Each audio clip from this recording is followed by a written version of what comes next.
Divorce is tough, but your finances don't have to be.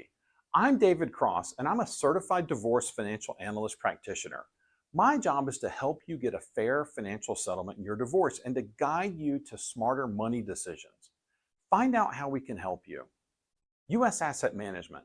It's your money and your future.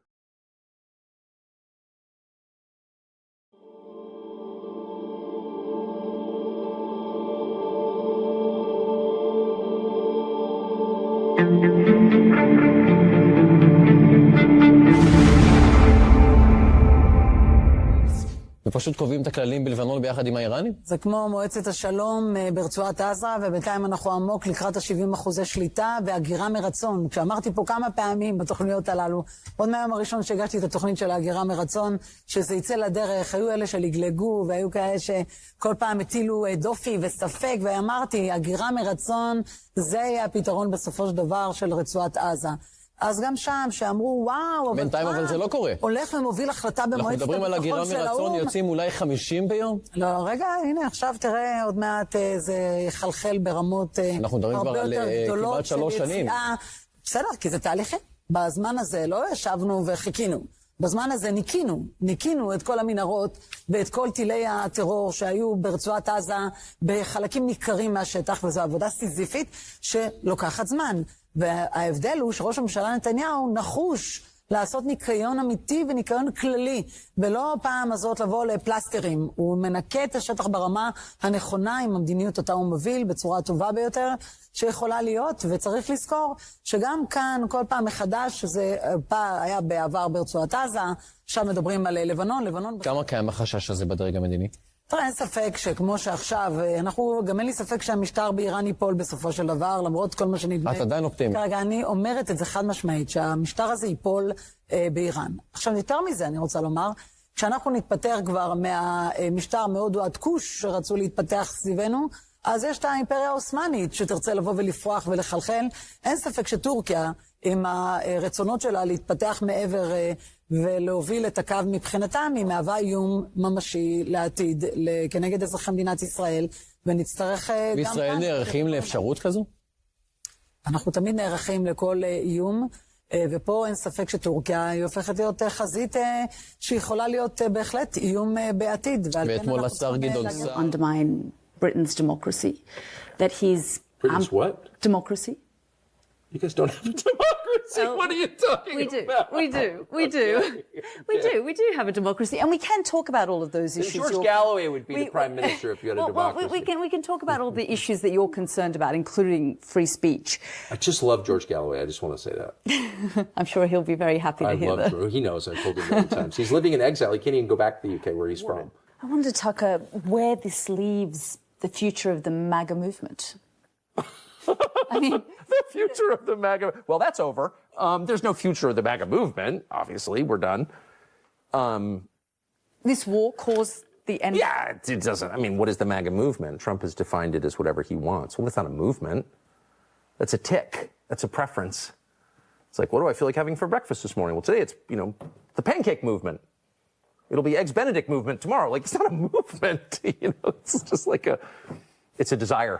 But you believed in it. Well, I never understood what it was. No, I never believed in MAGA. I believe in making America great again. I certainly believe in its literal definition. But its operational definition was never clear. What I believe in is putting your country first. If you're leading your country, of course, its concerns are at the top of your list of concerns. In the same way that your children's concerns are more important, your children's needs are more important to you as a parent than your neighbor's kids' needs and concerns. You're the parent. The end result is genocide. We shouldn't be surprised. Like, this has been coming for a long time. Israel has completely changed. I feel sorry for Israel, but the Israel that I first visited decades ago bears no resemblance to modern Israel. Before we go on to that, I put another key question to him. Will we ever see a President Tucker? Have a listen. That's literally the last thing I think I would want to do, that I'm suited for. I just don't think I'm a natural politician. Donald Trump wasn't. Yeah, Trump had a couple of qualities I don't know that I have. I mean, there's a lot of qualities I don't think I have, but one in particular, man, that guy's tough. He's really tough in a true... I mean, he's weak. On the other hand, obviously, he got pushed into a ridiculous war. But on another level, he's really a tough man. Whatever you think about what happened at Butler, he really was shot in the ear. The man behind him was killed by the bullet. So that actually happened. You get shot and you stand up and do that. Can't be rehearsed. I know there's a lot of theories about how it's all a setup. Come on now. And I have a number of theories. I don't know if they're true, so I won't bore you with them. But he was certainly following the lead of Israel, as he said. I think Trump was he allowed himself to convince himself that killing the Ayatollah, the head of Shia Islam, would somehow collapse the country. RIC, or various intel agencies, told him that wasn't true. The Israelis told him it was true.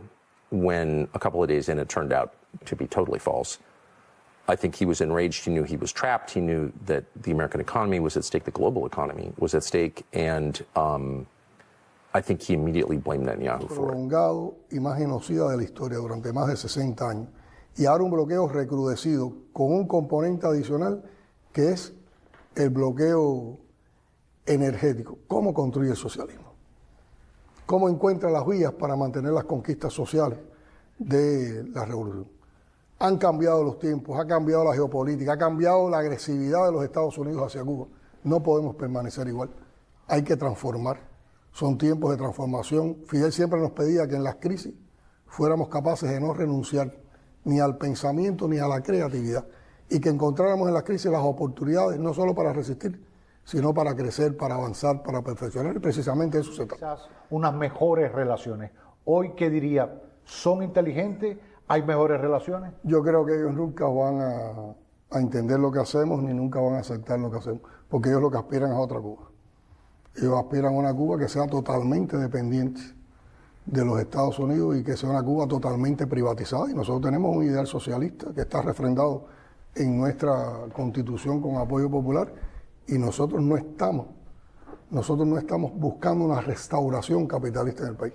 Nosotros estamos buscando un perfeccionamiento de la construcción socialista en las condiciones tan adversas en que vivimos hoy a nivel internacional y también como consecuencia de esa política de Estados Unidos hacia Cuba. קודם כל מחבל שיש לו דם יהודי על ידיו, אנחנו נבוא עמו חשבון.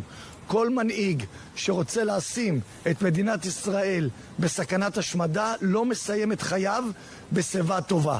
ולגבי עזה, אם היית מדבר איתי לפני 3 חודשים, נועם, אתה יודע את הנתונים, היינו ב-53% משטח הרצועה. אם היית מדבר איתי לפני כחודש, היינו ב-60% משטח הרצועה, ועכשיו אנחנו כבר הרבה יותר מ-60% בשטח הרצועה. בעוד שבלבנון אין לנו כוונה להשתלט על כל לבנון, בעזה אנחנו נשלוט ביטחונית ב-100% מרצועת עזה. אתה יודע, אם היום נעשה סקר בקרב אזרחי ישראל ונשאל אותם מי הוא ראש הזרוע הצבאית של החמאס, אני מעריך שמתוך 100 איש יותר מ-90 לא ידעו לנקוב בשמו. אנחנו מחסלים אותם אחד אחרי השני, ובסוף היום יהיה לנו השתלטות מלאה על כל רצועת עזה. זה משהו נכון?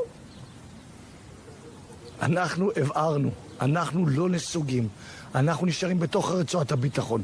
יש מקומות מסוימים שבהם צה"ל עושה התאמות שבהם הוא נכנס יותר קדימה, או נמצא קצת פחות לאחור, מכיוון שאנחנו מעריכים שאנחנו נהיה שם לאורך תקופה ארוכה, ואנחנו רוצים להתייצב על המקומות שבה אנחנו נגן עליהם לאורך זמן, וזאת הכוונה שלנו. לכן הנושא של נסיגה מרצועת הביטחון לא עומד על הפרק. גם אם יפנה אלינו טראמפ או יפנה כל גורם אחר בארצות הברית, אנחנו נגיד לו don't. זה ההמלצה שלי, שגם גובשה בקבינט, וגם אני אומר אותה בדיונים שיהיו הערב. אוקיי, אז...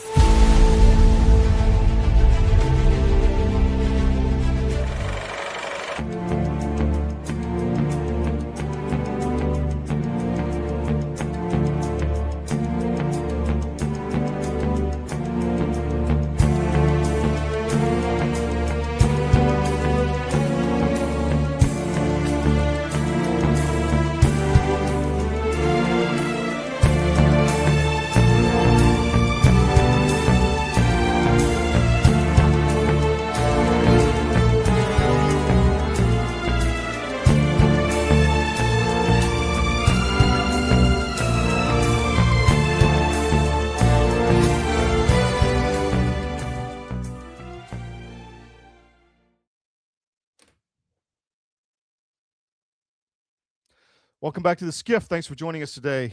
Big show today. Got Ivan Raiklin coming on in the second segment, and we're going to talk about the fight against the deep state from the Deep State Marauder himself.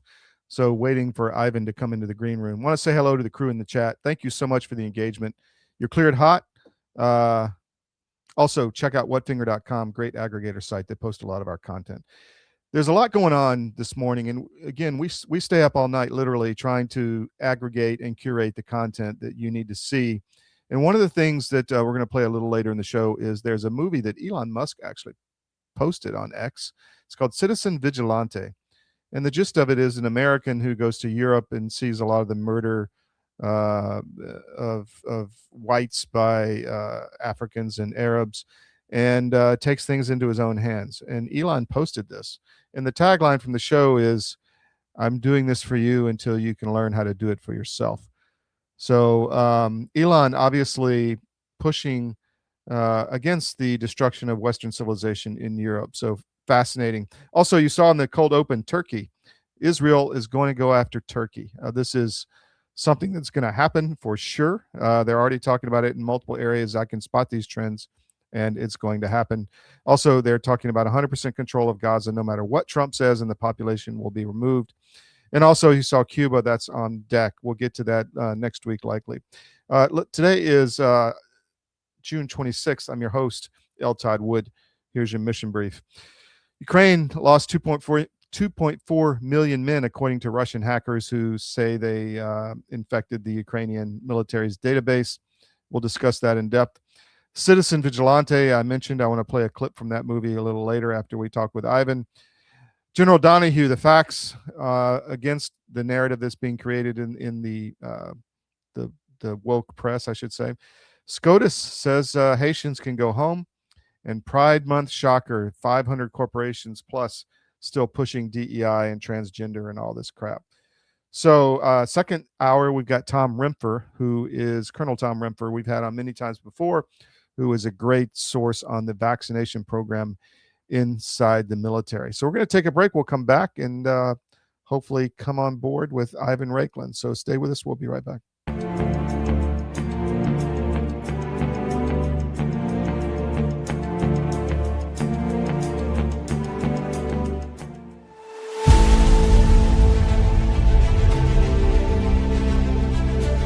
Watching my friends gain more and more weight. And then eventually, I got to tell you, this is a little dark, but bad diet literally killed my whole crew. Wow. Diabetes, a stroke. I mean, all kinds of stuff. It's like, you had a stroke? You're not even 50 years old. You guys got to quit eating this stuff. Your body knows what's what. You're not conscious of this. But that's why people will go to the refrigerator and they'll grab this and that and the other and put together this outrageously elaborate combination of foods.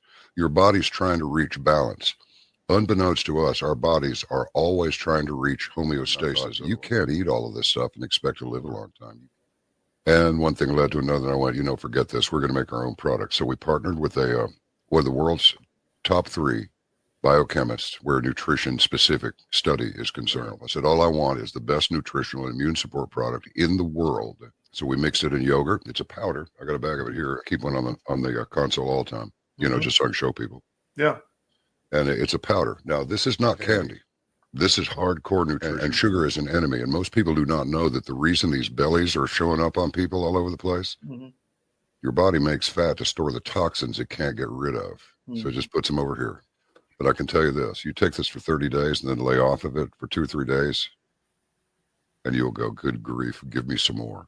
Skin, nails, hair growing back. Cut yourself and it heals in half the time.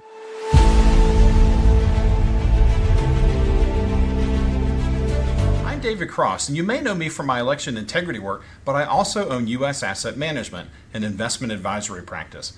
I've been an advisor for nearly 30 years, and one of the questions I get asked most frequently is, do I have enough money relative to other people my age? And while that's an interesting question, it's also the wrong question. The right question is do you have enough money to sustain your lifestyle for the rest of your life? This is a question you should know the answer to. This is what we do.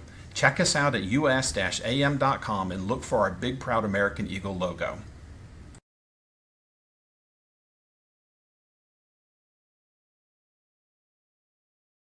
We're slogging over Africa. Foot, slogging over Africa. Boot, moving up and down again. There's no discharge in the war. 7, 6, 11. Okay, welcome back to the SCIF. I'm waiting on Ivan Raiklin to come in. I'm just going to play an interaction he had recently at one of the Deep State trials or hearings. So this is going to set the stage for Mr. Raiklin. So here we go.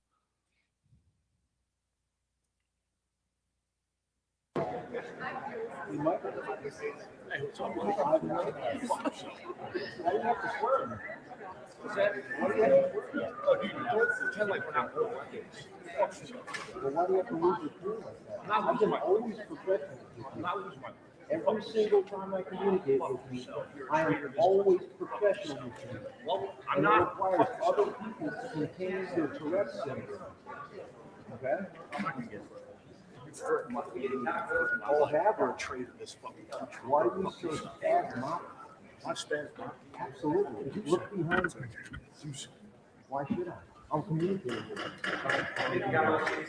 you. Right? Look at your face.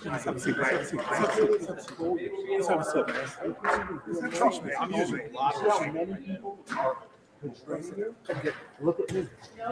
Total control over my mind and body. Hey, the committee will be in order. Mr. Chairman, will you? No shit. Sir. There's no shit. Treating these people that way. This guy is threatening my family. Members of the audience, children. Members of the audience will please sit down or remove themselves from the committee room. Rape my children, you sick bastard. Rape my children.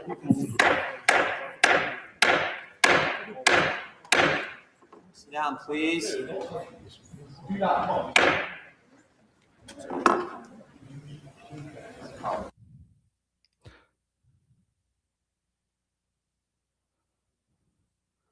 Okay, there you see Mr. Raiklin confronting. We're going to ask him about that confrontation. I'm not sure where he is, so we're going to shift and move to Col Tom Rempfer, who I interviewed recently on the military vaccine thing. And as soon as Ivan gets in, then we will bring him in. So here we go.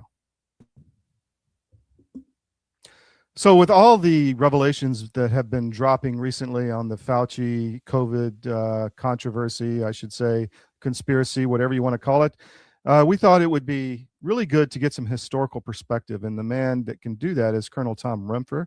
I've known him for some time, and I've found him to be very insightful and really just knows a lot about how this all came about. So, Tom, thanks for coming on today. Oh, thanks, Todd. So, well, I just want to get your opinion. What do you think of this, the ODNI dropping information on Fauci and all of that? It really adds a lot of color, but we all knew this was going on, but now maybe the public does. What do you think? Yeah, hopefully there is a good public dissemination of the revelations by the ODNI, our Director of National Intelligence, outgoing, Tulsi Gabbard. Mm-hmm. But something actually just caught my attention right when you were introducing our subject today. Mm-hmm. It's controversy and history, right? So yeah. I think it's important to always reflect upon history, and before COVID and the COVID pandemic and the COVID mandates were ever controversial, we had the entire anthrax letter attack and anthrax vaccine controversy, literally decades earlier, where our country had tried to deal with those controversies, the lab leak from Fort Detrick with anthrax in the form of anthrax letter attacks that killed Americans. Mm-hmm. And as a result of that controversy and the controversial anthrax vaccine being used as a countermeasure for anthrax infection, We had important historical things that occurred. Fauci was actually involved way back then. I was involved because I was challenging, as a whistleblower, effectively, the anthrax vaccine mandate, because we believed it was patently illegal to be using an unapproved medical product, one that was known to be investigational, and which specifically violated U.S. law as a mandate in the military. Later, we were vindicated by the federal courts. They agreed that the anthrax vaccine was an unapproved medical product. It was being used illegally in a mandate, and they shut it down. So the historical perspective is very important as far as how that controversy evolved. Literally the same month, in approximately December 2001, both Fauci and I did PBS interviews. In my interview, I basically talk about the anthrax vaccine controversy. In his interview, he basically acknowledges that antibiotics are fully effective recommended treatment for anthrax infection. And so in a sense, we were aligned, but at the same time, since Fauci was under the National Institute of Health and NIAID, the National Institute for Allergy and Infectious Diseases, he had a responsibility as a member of our government to make sure that the anthrax vaccine, if it was an unnecessary medical product, that it wasn't the centerpiece of biological defense. He didn't do that. He knew antibiotics worked. But at the same time, during that time frame, he didn't intervene and stop anthrax vaccine from being mandated in the military, even though antibiotics were fully effective.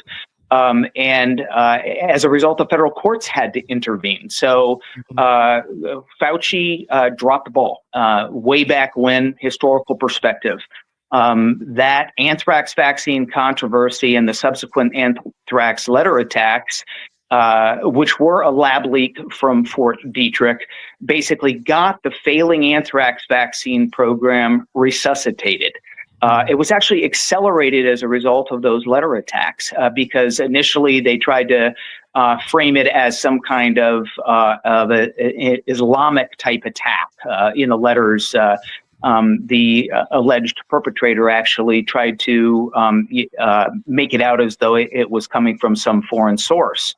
But fairly quickly, they realized it was a domestic source. And unfortunately, it took 10 years for the Federal Bureau of Investigation and the Department of Justice to acknowledge that the perpetrator was a scientist from Fort Detrick. He was responsible for the anthrax vaccine program at Fort Detrick, specifically its potency testing.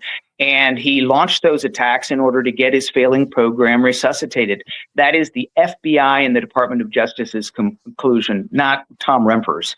And so, unfortunately, in the interim, they had tried to save the anthrax vaccine program, and nobody ever went back and said, hey, this lab leak from Fort Detrick it ended up getting this vaccine program that was failing, that was using a known inadequate, definitely concerns about safety, definitely concerns about licensing, definitely concerns about efficacy. They had this known inadequate product that they were mandating. And it was incumbent on people like Fauci at the helms of our government to stop an inadequate product from being used. It was an unapproved medical product, and it was being used in an illegal manner on our troops. So let's just talk about another historical anecdote. As a result of these illegal mandates that were basically started by President Clinton and then were effectively accelerated and continued by President Obama, once President Trump came in, he actually used the anthrax letter attack bioincident example as a premise for establishing the first ever 2018 National Biodefense Strategy. And that National Biodefense Strategy, I was very proud to see it, because it actually emulated core tenets of my 2009 Naval Postgraduate School master's thesis, where I had recommended national security policy directives, a biodefense commission, basically a coherent whole of government approach to dealing with biological threats in the future. So regardless of the provenance, I had provided the Naval Postgraduate School thesis to White House advisors in the 2016 to 2018 timeframe. Their national biodefense strategy exactly mirrored the main recommendations and conclusions from my thesis, but the bottom line is they put forth national security policy memorandum, specifically number 14, and a national biodefense strategy to deal with these threats in the future, whether they were accidental or intentional, natural or lab leaks. And so we had an architecture, we had a framework for how to respond to bioincidents or natural events just prior to the COVID pandemic and just prior to what probably was the fall of 2019 lab leak that occurred in Wuhan. And so we had this framework. Unfortunately, based on the urgency of the situation and the newness of the national biodefense strategy, they never really implemented it. They never activated the biodefense steering committee. I had recommended a biodefense czar and a biodefense commission. They articulated in the strategy a biodefense steering committee, and they also planned on forming a biodefense coordination team, right? So we had this strategy that they wanted to have an interagency process, whole of government, all of the experts, all of the stakeholders were supposed to come to the table in order to deal with a pandemic response. With COVID, what they did was President Trump did try to keep significant oversight, having Vice President Pence run the COVID task force. But once Biden came in, they made sure that they never activated the Biodefense Steering Commission. They never activated the Biodefense Coordination Team. And he ended up writing a new national security memorandum, number 15. And he actually undid everything that President Trump had tried to do with his whole of government national biodefense strategy. And instead, they centralized it under the White House. It wasn't just something that was an afterthought. They did it on day one, January 20th, when the president came in.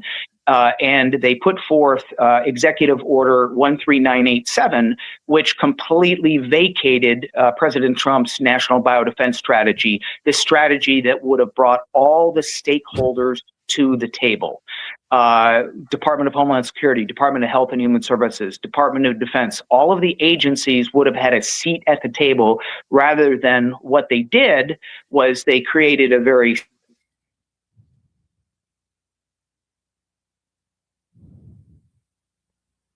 they elevated Dr. Anthony Fauci to be the chief medical advisor for the President of the United States. So he was just working for a sub-agency under NIH. He was working for NIAID as its director under NIH. Now he's got the seat at the table. He is the public-facing representative of the administration response to COVID. They centralized it.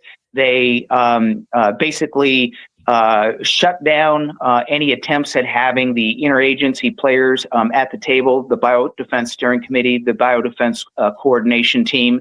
They rewrote the strategy in 2022 in order to mirror their centralized, stovepiped, siloed response with Anthony Fauci at the head of the table.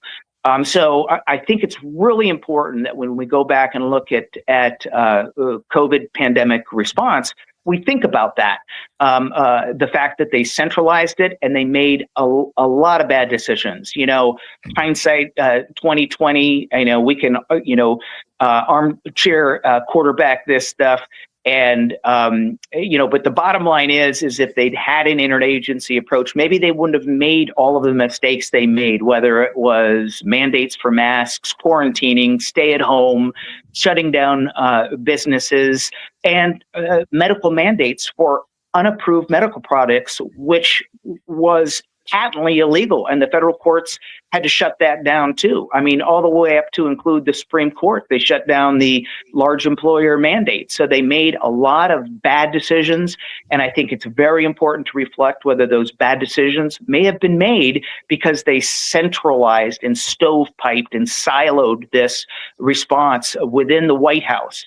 They did it with people that basically had an agenda. Basically, they gave the president bad information. I mean, the president, early on in the pandemic, President Biden, that is, we all know that President Trump was anti-mandate. President Biden also initially was anti-mandate. He said that he didn't think that the COVID shots should be mandated.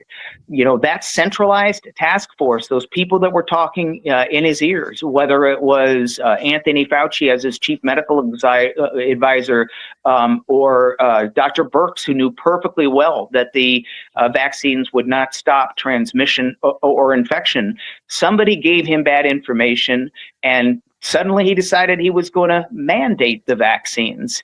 And he, Walensky, Fauci, they all said the vaccines were going to stop in infection and transmission. Full stop were the words that came out of Anthony Fauci's mouth.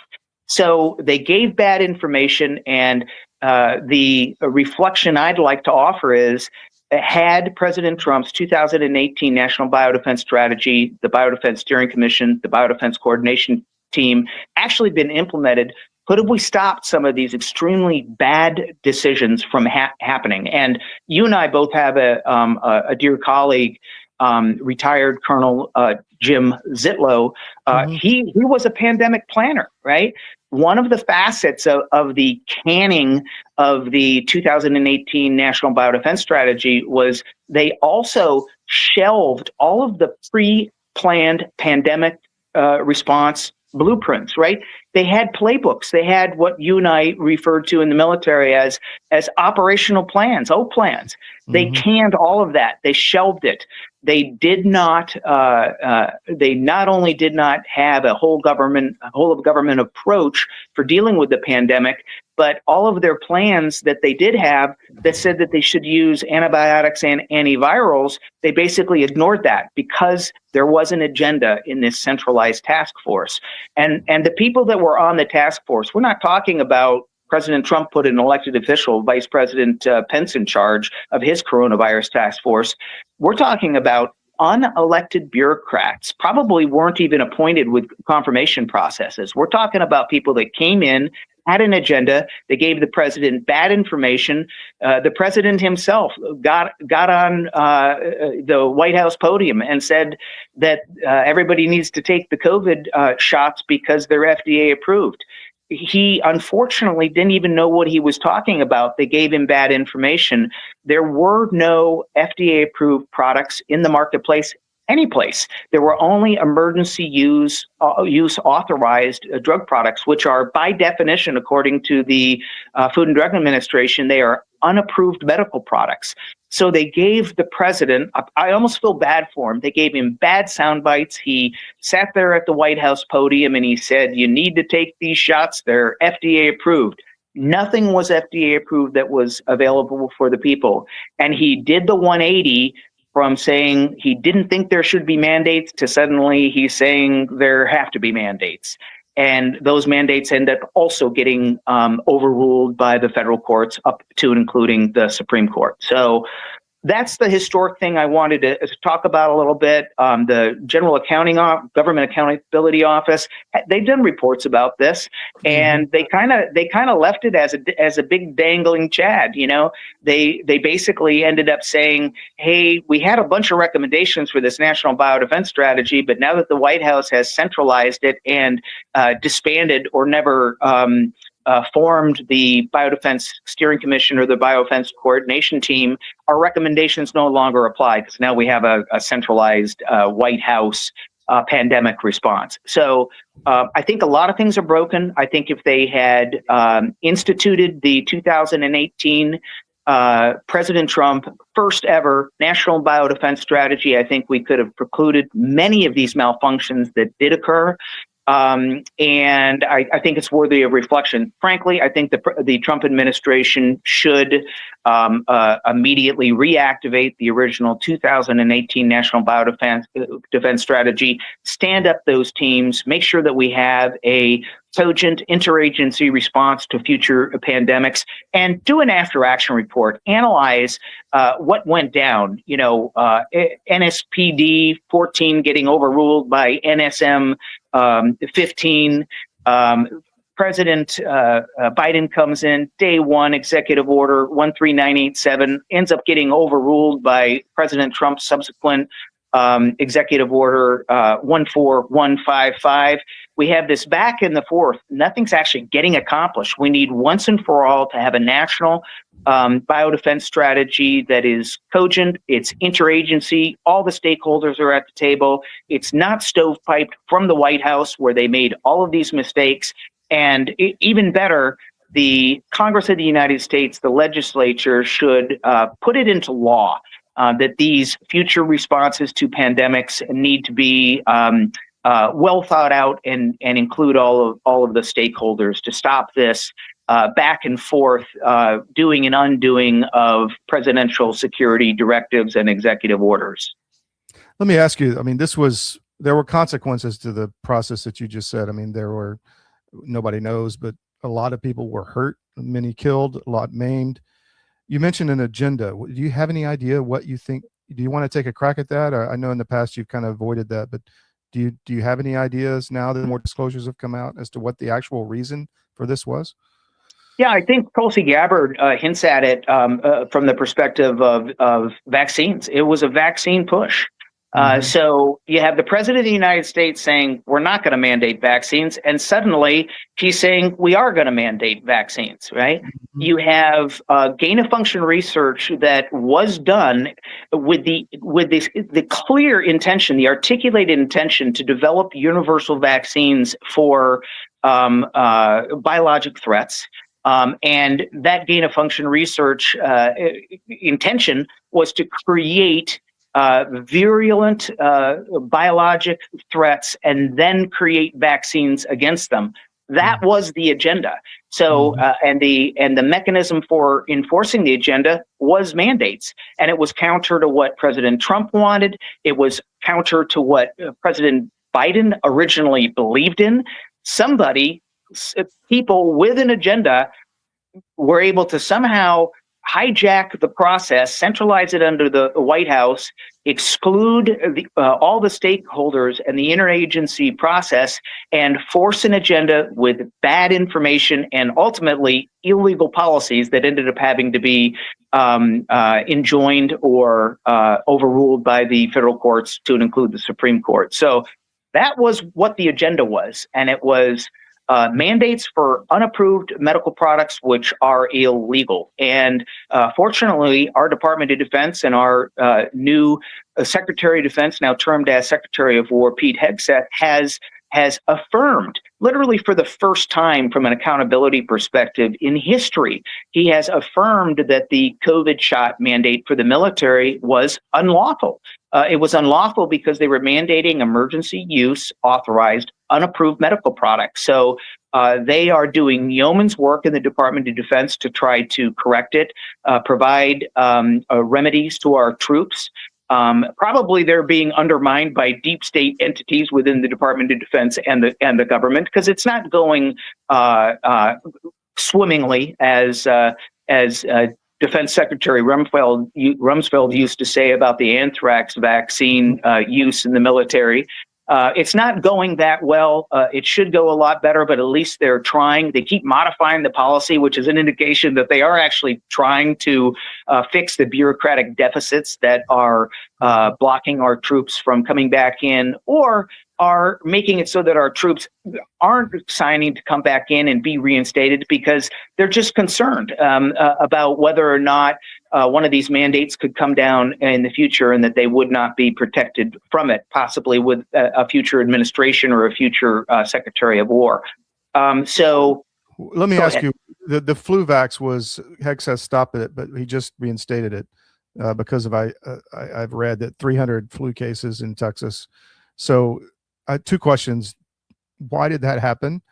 And is that an mRNA product? Do you know at this point? Yeah, I don't believe it's an mRNA product. I think it's using flu vaccines that were approved many, many months ago for the previous flu strains that were out there. So I think a lot more data needs to be collected. Unfortunately, I feel like they're possibly overreacting to a narrative which is flimsy. Think about it, Todd. If our troops were all vaccinated last September, October timeframe for the annual flu cycle, then the halting of mandatory flu inoculations just in the past couple of months could not have impacted readiness for the majority of the force. If we're talking about just basic trainees, they obviously would not have been a part of the last fall flu shot mandate, and maybe they chose not to take the flu shot in basic training. And I think the science would tell you that that might not have been a bad decision, because there are studies out there from the Cleveland Clinic and other places, big studies that show that there's actually a negative efficacy from flu shots. And even the government acknowledges, I think it's somewhere down in the 20% effectiveness range. The flu shot really isn't even effective, and it might even have negative efficacy. So I think the Secretary of War's decision to make the flu shots voluntary was prudent. And I don't think it's wise to be flip-flopping on that prudent policy based on the negative efficacy of the flu shots. And, again, the science. Do we even know, if the flu vaccine from prepared almost a year ago would have had any effectiveness against whatever illness strain is circulating at some of these bases at this time? So anyway, I think the Department of Defense, Department of War, our Secretary of War made a very prudent policy decision to ensure that flu shots were voluntary. If troops want to take the flu shot, they can do that. Nobody's mandating that they can't take the flu shot. They're only trying to ensure that people's religious rights or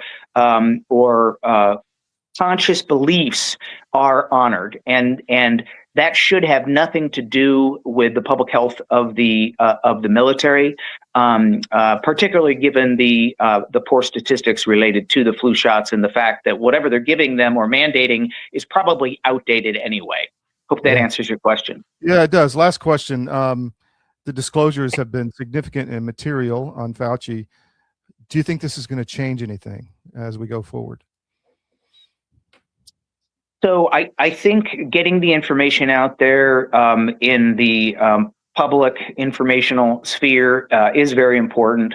For years, Fauci, and this is one of the allegations by Tulsi Gabbard, is he manipulated the available evidence to the American people related to not only the origins of COVID, but also the efficaciousness of the COVID shots. And so if there was a corrupt narrative that basically was put out there, and if there was a gaslighting, censorship, the destroying of careers of anybody that would counter their narrative about a natural evolution of the original COVID virus, then I think it's very important to have that information out there. If you do AI searches, it's basically including all of Tulsi Gabbard's allegations against Anthony Fauci for lying to Congress, for the manipulation of the evidence. So I think that's important. Hopefully the Department of Justice will actually take some action in the name of accountability against the perpetrators of this incredible historic fraud. I mean, it's a historic fraud, not only on the American people, our troops, but on the entire world, as far as the shared culpability of where this virus more likely than not originated from. And now everybody basically agrees, whether it's the House and Senate oversight commissions, committees on COVID origins, or pretty much all of the government agency, everybody is in lockstep at this point that the most likely origins was a lab leak, right? And this is something that Anthony Fauci in Tulsi Gabbard's discoveries that she's put forth, and even in previous records. I mean, for a very long time, it's been fairly clear that Anthony Fauci was trying to curate the narrative to benefit the conclusion of it being a natural occurrence, a zootonic event. And by doing so, he was able to shield himself and his other co-conspirators from any culpability related to their funding of gain-of-function dangerous research, which President Trump has also tried to put guardrails against now with additional executive orders. So I think it's important that the information's out there. There really does need to be some kind of accountability with respect to Fauci or other key players in this conspiracy to defraud the American people, our troops, and the entire world. Fantastic. Great history lesson, Tom. Anything else you want to get out before we go? No, I appreciate the time, Todd. I think the historic reflections very important. One of my hobby projects in life is to try to get our troops' records corrected related to the anthrax vaccine controversy. And, they're doing it for the COVID era veterans and for the unlawful implementation of COVID shots for our troops. And so I applaud them for that. I think they need to go back and do what President Trump originally told them to do in 2018. He told them, the White House directed that the Department of Defense deal with errors related to inequities and injustices over the anthrax vaccine mandate. The Department of Defense played our president, played the White House. They created a memo. They provided it to me. There was no outreach to the troops. They never published the memo. They only corrected a handful of records of service members that myself and a close group of colleagues tried to help troops get their records corrected. So there's thousands of troops from the anthrax era that never got their records corrected. And I think President Trump needs to do an executive order to correct those records once and for all, since his 2018 initiative was undermined by the Department of Defense, or the Secretary of War with a stroke of a pen can order that anthrax era veterans records are upgraded to fully honorable discharges. It's literally zero cost. I can just see the Deep State Department of Defense or government officials in the background saying, oh, we can't touch that anthrax vaccine record corrections issue. It'll just be too expensive. It is literally zero cost. Just give them clean paper, fully honorable discharges, because it is not our troops that acted with dishonors. Our troops did their duty, a duty to disobey patently illegal orders. Anthrax vaccine mandate was a patently illegal order. They had a duty to disobey. They followed their oaths. They complied with the Manual Court Martial and the Uniform Code of Military Justice Articles 90 and 92. They did their duty. Our Department of Defense, our president now needs to go back and not only reinstate the 2018 National Biodefense Strategy and the Biodefense Steering Commission and Coordination Team, that they need to put it on paper, make it happen, get that printer running, start upgrading these discharges for our anthrax era veterans that had this great injustice levied against them. Colonel Tom Rempfer, thank you very much for your time. Really appreciate it. Thank you, Todd. All right, take care.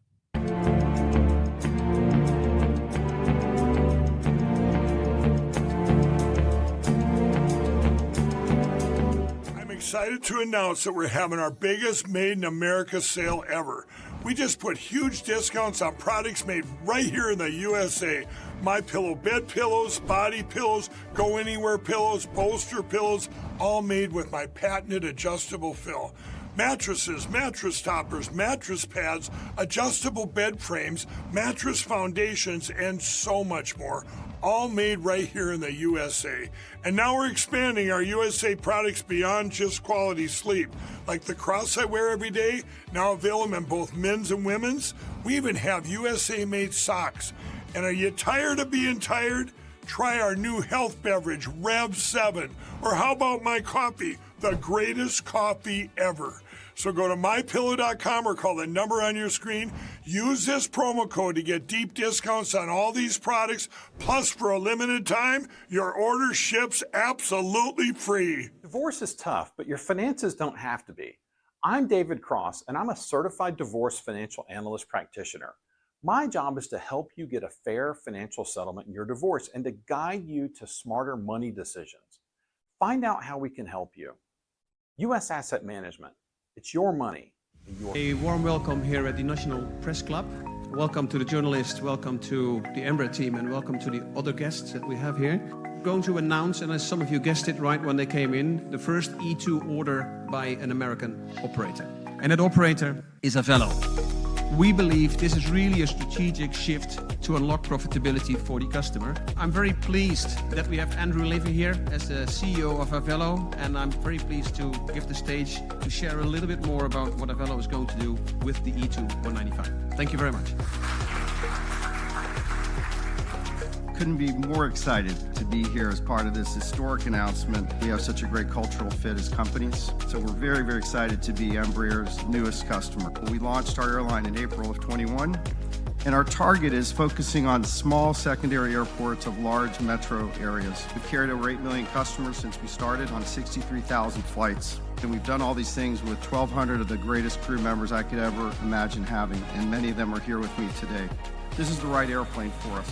It's going to open up opportunities for us that no other aircraft can serve. The best thing about the airplane, of course, is you will not find a middle seat on this airplane. It doesn't exist. We won't have any to offer. It's going to be the best cabin in the United States, and we're so excited about that. This is going to elevate our experience to the highest level, and we think our customers are absolutely going to love the airplane.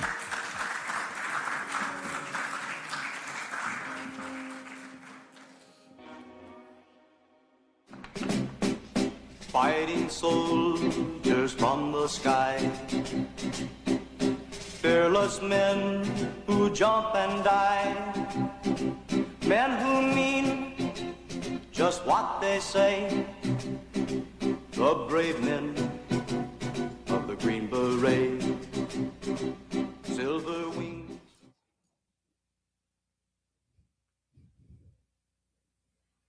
Welcome back to the SCIF. Hope you enjoyed Colonel Tom Rempfer. He's a good colleague of mine and extremely knowledgeable, as you can tell, and one of the original anthrax vaccine warriors from back in the day, and highly respect his opinion.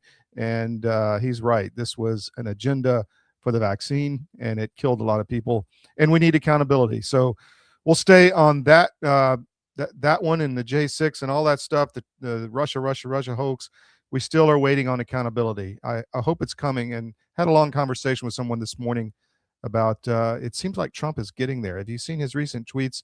I was waiting on communism to make their move, and watched get the popcorn. So we'll see. All right. On that note, I have been chatting with Ivan Raiklin. He is at the Bolton hearing and said he would get out and get on with us, but I don't see him at the moment. If he comes, we'll bring him in. We may have to reschedule to next week, but anyway, we're speaking with Mr. Raiklin. But I want to play so there has been a movie that's come out called Citizen Vigilante, and it's got the Europeans up in arms, and also the Lebanese. Anywhere where there's mass migrant populations, there has been pushback from the globalist governments who are instilling this migration on Western civilization. So this movie is out. I want to warn you, this is graphic, okay? Graphic, sexual, and violent acts in this clip I'm going to show you. But this is from Citizen Vigilante, which is the movie I am speaking of. Let me see if I can make that a little bigger. I can't. So I'm going to have to play that as it is. But here we go. Are these the values you're teaching your children? I teach him the values from Quran and these values from our family. I'm sorry we did that. We thought she wanted it. You thought that she wanted you to grab her and pull her into a bush in the quiet part of the park. But she wanted you to put your hand over her mouth while your 7 friends took turns raping her. She had to crawl out of those bushes on her hands and knees. And now she lives every single day afraid of what you and your friends might do since you were acquitted. It was very good work by your attorney, by the way, painting them as the victim. What was it? Traumatic integration? We're all getting mental help now and support. We will be better in the future. I promise that. It's the right answer. The only problem is that on your social media, since the event, I have not seen any regret or empathy. In fact, I think you said that she deserved to be raped. What I mean is that they dress wrong and just make boys horny with their mini skirts. They show their legs and breasts. You wrote that she deserved it. I will delete it. Are these the values you're teaching your children? I teach him the values from Quran and these values from our family. Well, if these are your values, that women in America and Europe deserve to be raped because of a dress code, why did you come here? You know that we have several war in our country and we have a dangerous life. That's why we are here. And I think you know that. Do you know what I think? Why? I don't think it was the good ones that got out of your country. I think it was the bad ones. And I think you brought with you your archaic value system. What the fuck happened? What's wrong?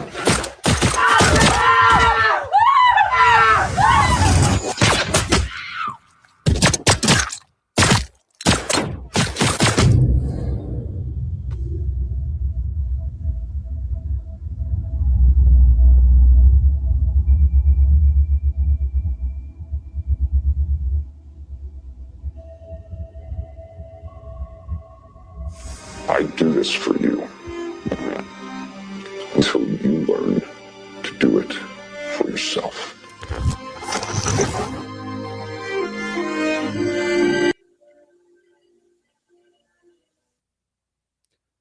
Okay, so there you go. That's the clip of Citizen Vigilante, which has the Europeans and the Lebanese government, where there's massive Islamic migration, up in arms. And this movie is banned in Germany. There's an article on it on cdm.press. You can find it there. Again, we're waiting on Mr. Raiklin. If he doesn't show, we will reschedule for next week. This story is on CDM. It is the Russian hackers have said, we can't confirm this, but some of the stuff we can confirm, that they have the receipts. They've gotten into the Ukrainian Ministry of Defense and can verify that 2.4 million dead Ukrainians in the war, including mercenaries as well. But they've stopped Ukraine, and this we can verify. Ukraine has stopped counting mercenaries, and this doesn't include the private armies as well. So what is going on? So they don't have to pay the relatives, and they don't have to count them. Ukraine has been using the mobilization. You see the videos on where they kidnap people off the streets, send them to the front. They're in private military organizations. They don't get all the benefits, and they don't get counted. So the bottom line is Ukraine has lost a lot more than the Western governments are saying. So that's an important story. Go to armedforces.press, which is our military channel. You can see the article we put out, which is on Real Clear Defense this morning, General Donahue. The curious case of General Donahue. The truth isn't pretty. We've written a lot about this subject, and we outline all of it in the articles we have put out before. And basically, the conclusion is he's a social or rank climber instead of a warrior in the field, and lost honor in the field. And then we have some comments from other people who served under him. So if you're interested in that story, the narrative in the Western or the globalist media is that, Trump is firing bad people or good people, and there's chaos in the Department of War. The truth is, these are Obama generals that they are getting rid of, and we're happy to see it happen. The Supreme Court has put one in the win column and is allowing Trump to deport Haitians and other people who were here with temporary status and are here decades later. Fascinating ruling. again, the pendulum seems to be shifting here for the future of America, and we're going to stay on that train. Last one I want to talk to you about, the trans kids. 550 plus corporations are transing kids and focusing on this still. So we want to we want to name and shame them. We're going to do that. This story is on the Georgia Record, georgiarecord.com, our Georgia paper. By the way, a lot coming in CDM, all these local papers. You're going to see a lot more content. All right, it looks like Mr. Raiklin is busy in the Bolton hearing, so I'm going to reschedule him for next week. Sorry about that. We're live production here, so we're always dealing with these kind of issues. But please follow us on social media, CDM_press, really important on X, CDM1 on Rumble. Please follow us there. And even if you don't watch us on YouTube, go there and subscribe to CDM on YouTube. And sign up for our no ad subscriptions. Go to my.cdm.press. That's my.cdm.press. And you can pay us $10 a month or $100 a year. And you get access to all of our content with no advertisements. We put out scores of content a day and across the network, and it's only going to get bigger and better. So please help us that way. It gives us revenue we can count on, and you're supporting free media and really the future of your grandchildren. So with that, I'm going to close it here, unfortunately, but we'll be back Sunday at 2 p.m. on the Georgia Show. I'll be here with Bill Quinn, and so stay tuned for that. A lot going on, a lot of changes coming. We'll be in Lebanon soon to report directly from the Levant on what's happening in that region of the world, and have other trips planned as well. We'll let you know as those come. So we'll see you Monday on the SCIF 10 to noon, Monday through Friday. Please tell people about the show. Thank you for joining us today. We'll be back with Ivan Raiklin next week.